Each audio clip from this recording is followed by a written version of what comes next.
Hey, this is Chris, and for my final project in CMA 3480, I'm going to be talking about the game The Last of Us and its adaptation, The Last of Us Season 1 on HBO. If you know me, you know I love zombie media, and one thing I love about it is how flexible it is. It is a medium that can be a slow burn TV drama like early seasons of The Walking Dead, a fun action shooter like Dead Island, or a comedy like Zombieland.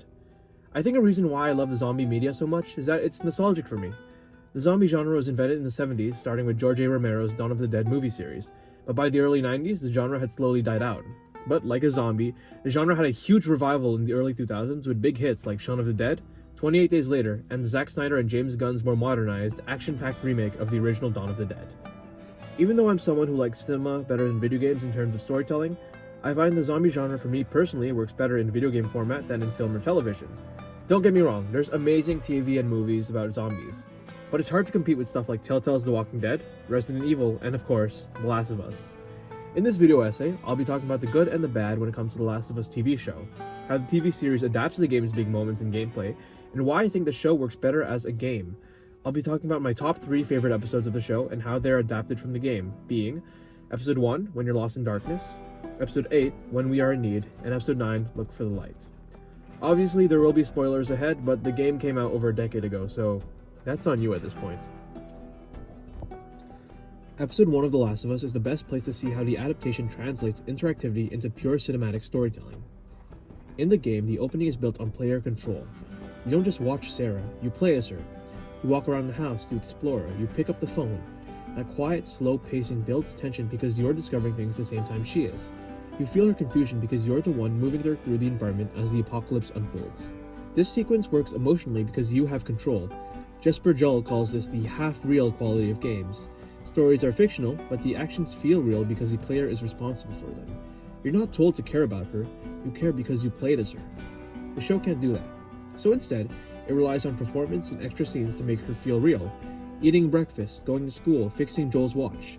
These aren't gameplay tasks, they're character-building moments, and I praise the show for this as it takes advantage of the format. It expands the character beyond what is seen in the game. There are many times the show is able to explore and expand on small moments that wouldn't fit into the pacing of a video game. In the HBO series, the same events happen, but the meaning changes. Instead of experiencing the chaos through movement and player decisions, the show uses cinematic point of view. The handheld camera in the truck, the longer takes, the focus on Sarah's reactions. These choices mimic the feeling of being stuck inside the moment without letting us control it. When Sarah dies in the game, the moment hits harder because you tried to save her. Your failure becomes Joel's loss. Both versions hit hard, but for different reasons. The game makes the moments personal because you were controlling Sarah minutes before. The show makes it emotional through performance, cinematography, and not agency. Ultimately, Episode 1 shows how the adaptation keeps the same story, but changes the viewer's role from active participant to a witness, and that change already alters the tone and meaning of the entire experience. Ultimately, Episode 1 shows how the adaptation keeps the same story, but changes the viewer's role from an active participant to a witness, and that change already alters the tone and meaning of the entire experience. The biggest difference between the game and the show shows up in the way Joel and Ellie's relationship develops, and honestly, this is where I think the game is more emotionally effective. In the show, we watch their bond grow. In the game, we participate in it.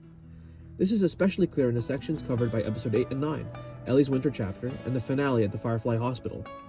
In Episode 8, Ellie is on her own for the first time. In the game, this is a huge moment because you can take control of Ellie. Playing as Ellie feels far more vulnerable than playing as Joel. He's a grown man and she's just a little girl. You're the one who hunts, sneaks around, crafts ammo, and fights David's men.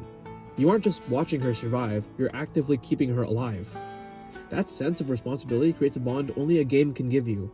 You feel protective of Ellie because the game makes you responsible for her safety. When Henry Jenkins talks about video games building narrative through the player's actions, not just through cutscenes, this is exactly what he means.